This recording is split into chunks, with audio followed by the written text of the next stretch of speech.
ओ ॐ नारायणं नमस्कृत्य नरं चैव नरोत्तमं देवीं सरस्वतीं व्यासं ततो जयमुदीरयेत्।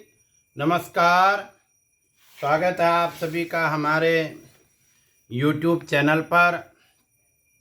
अब हम आज चर्चा करेंगे आषाढ़ शुक्ल पक्ष की एकादशी के विषय में। आज हरेले का पर्व है। आप सभी को हरेले की पुनः बहुत बहुत शुभकामनाएं, बधाई। और कल 17 जुलाई 2023 17 जुलाई 2024 को बुधवार के दिन हरिशयनी एकादशी है। तो यह आषाढ़ शुक्ल पक्ष की एकादशी है। इसका नाम शयनी एकादशी कहते हैं। पद्म पुराण में इसका वर्णन है। पद्म पुराण के उत्तरखंड में एकादशी का जहाँ महात्म्य बता रहे हैं, युधिष्ठिर को बताते हैं कि हरिशयनी एकादशी का व्रत करने से मोक्ष की प्राप्ति होती है। कहते हैं जो भगवान विष्णु का पूजन करता है वह तीनों लोकों में पूजित होता है। देवता लोग भी उसका पूजन करते हैं जो शयनी एकादशी के दिन भगवान विष्णु का पूजन करता है। तो इसी दिन से चातुर्मास भी अब प्रारंभ हो जाएगा।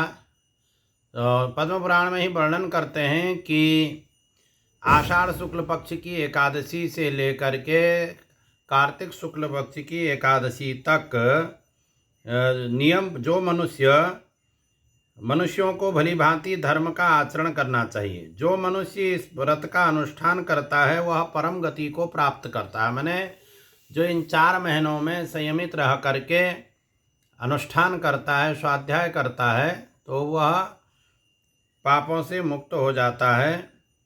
उसको धर्म का आचरण करना चाहिए और इस व्रत को करना चाहिए। रात्रि में जागरण करना चाहिए, भगवान का पूजन करना चाहिए, विष्णु सहस्त्र नाम का पाठ करना चाहिए। और चातुर्मासे में वेदों का स्वाध्याय करना चाहिए, पुराणों का स्वाध्याय करना चाहिए। वेद पुराण यदि नहीं पढ़ सकते तो वो कठिन है थोड़ी सी, तो रामचरितमानस का पाठ करें। सबके लिए रामचरितमानस बहुत सुलभ है और सबको उसका पाठ करना चाहिए चातुर्मास भर। तो कल से चातुर्मासा प्रारंभ होगा और हमारा निवेदन यह है कि कल के ही दिन तुलसी का वृक्ष रोपण किया जाता। तुलसी बोई जो रामनवमी के दिन जाती है, तुलसी का जो वृक्ष है उसका रोपण, उसको अलग से लगा करके उसका 4 महीने तक पूजन करना और 4 महीने बाद फिर हरि प्रबोधिनी के दिन उसका विवाह भी भगवान के साथ करना, ये नियम पालन होता है। कल के दिन तुलसी का वृक्ष लगाएं। और यह पर्यावरण का ही समय चल रहा है, इसमें सारे पर्यावरण दिवस हैं। आज हरेला का दिन है, पर्यावरण दिवस है। कल तुलसी लगाने का दिवस है, तो वह भी पर्यावरण दिवस ही है। पर्यावरण सही रहेगा तो सब कुछ सही रहेगा। तो कल को तुलसी का वृक्ष लगाएं अपने घर में, उनका पूजन करें और ज़्यादा से ज़्यादा, अधिक से अधिक अन्य वृक्षों को भी लगवाएं। लोगों को इसके प्रति प्रेरित करें, वृक्ष लगाने के प्रति और प्रकृति के प्रति लोगों का प्रेम जागृत हो। इस प्रकार का प्रयास सभी मानवों को करना चाहिए। तो ये जो चातुर्मास है, इसका जो इसमें स्वाध्याय, जैसे कि बताया, वेदों का स्वाध्याय, पुराणों का स्वाध्याय, रामचरितमानस का स्वाध्याय, जिसको जैसा सुलभ हो वो करे और कोई मंत्र का जप करें, अनुष्ठान करें। 4 महीनों तक भगवान का ही स्मरण करें। और जो इसके नियम हैं, नियम तो बहुत हैं, परंतु पद्म पुराण के उत्तरखंड में कहते हैं श्रावणे वर्जेच्छाकं दधि भाद्रपदे तथा दुग्धमाश्वयुजि त्याज्यम कार्तिके द्विदलम त्यजेत। कहते हैं कि श्रावण मास में सब्जी, मतलब हरी सब्जियों का सेवन नहीं करना चाहिए, उनको नहीं खाना चाहिए।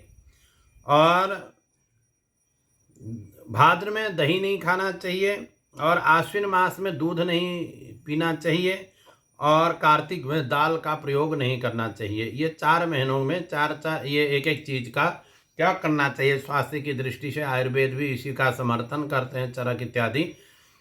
तो इस प्रकार से 4 महीने तक यह अनुष्ठान चलेगा। ऋषि स्वाध्याय करेंगे, ऋषि मुनियों की हमारी परंपरा है। अब कल से सभी महात्मा जन, संत जन अपने स्वाध्याय में, राम नाम के जप में मस्त हो जाएंगे और आप लोगों को आने वाले चातुर्मास की बहुत बहुत शुभकामनाएं हैं। और ये जो पर्व आ रहे हैं, ये 4 महीने आप पर्वों के ही पर्व, हर दिन कोई न कोई पर्व होता है, तो बड़े उत्साह से अपने जीवन को उत्साहित होकर के इन पर्वों को मनाएं, आनंद लें जीवन का। किसी से किसी प्रकार का राग द्वेष इत्यादि सब का त्याग करके केवल आनंद में ही जीवन को व्यतीत करें, ऐसे हमारे कामना है। भगवान शंकर से हमारे कामना है कि वो सबको सद्बुद्धि दें, सबका कल्याण करें हमारे भोलेनाथ, हमारे बाबा विश्वनाथ। जय। ओम नमो नारायणाय।